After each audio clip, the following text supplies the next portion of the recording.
Alright, so we're going to look at problem 2.24.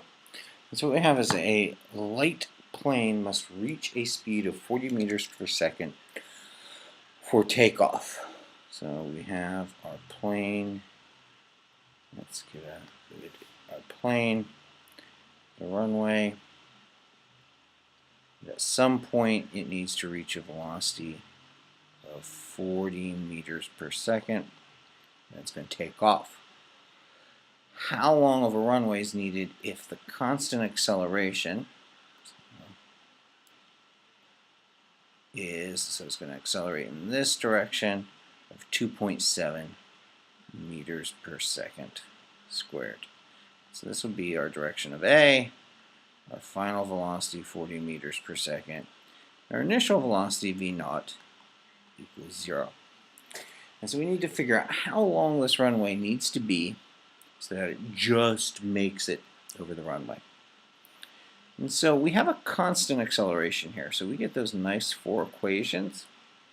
And we have an initial velocity and a final velocity. We have an acceleration and a distance. So we have no time.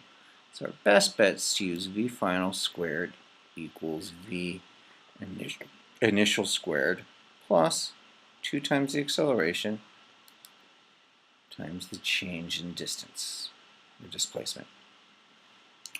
Now, if we're going to make this point 0, so wherever we finish here, it's going to be equivalent to x, or delta x in this case. So this equation will work for us, and we're going to be solving for delta x. So I have vf squared minus vi squared equals 2a delta x. Delta x equals vf squared minus vi squared over 2a.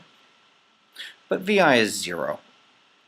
And so we can start plugging in here that our final velocity of 2.7, oops, that's our final velocity, that's our acceleration. Our final velocity of 40 meters per second squared divided by 2 times 2.7 meters per second squared.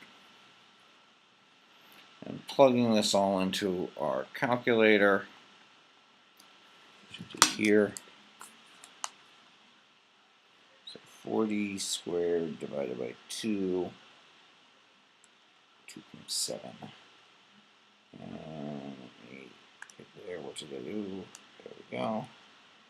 I get 2.96 times 10 to the second, or 3.0 times 10 to the second meters, or 300 meters.